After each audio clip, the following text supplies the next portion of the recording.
Thumbnail দেখে বুঝতে পারছো আজকে আমরা আলোচনার বিষয়বস্তু কী আছে। আমার খুব ইচ্ছে হয়েছিল যে আমি একটু প্লেনে চাপবো, তাই জন্য আমি ত্রিপুরা ঘুরতে গেলাম। প্লেনে চেপে আগরতলা গেলাম। বেশ খুব ভালো লাগছিল। যখন প্লেনটা উপর দিয়ে যাচ্ছিলাম তখন সাদা সাদা পেঁজা তুলোর মতো মেঘ নিচ থেকে যাচ্ছে, ওপর থেকে আমি যাচ্ছি, খুব আমার আনন্দ হচ্ছিল, আবার ভয়ও পাচ্ছিলাম।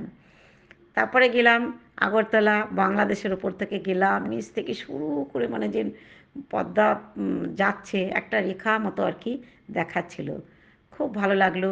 তারপরে ওখানে গেলাম, ধলাই নদী দেখলাম, খোয়াই নদী দেখলাম। তারপরে আমাদের গাড়িটা ওখানে নেমে আর কি গাড়ি করেছিলাম, গাড়ি করে যখন পাহাড়ের ওপর থেকে যাচ্ছি, কি বারামুড়া 18 আর কি বলছিলেন লোকেরা, তখন যাচ্ছিলাম, ভয়ও পাচ্ছিলাম।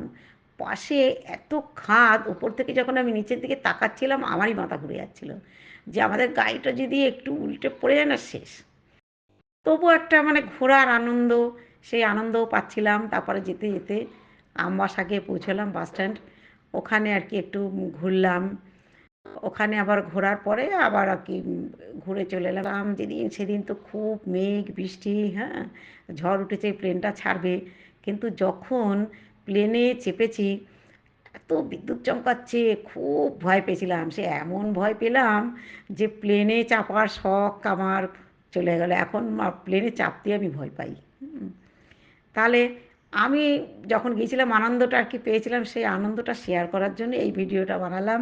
তোমাদের কেমন লাগলো বন্ধুরা তোমরা বলবে, সাবস্ক্রাইব করবে, লাইক করবে। ভ্রমণ কাহিনীর বৃত্তান্ত আমি তোমাদের সঙ্গে এখানেই শেষ করলাম।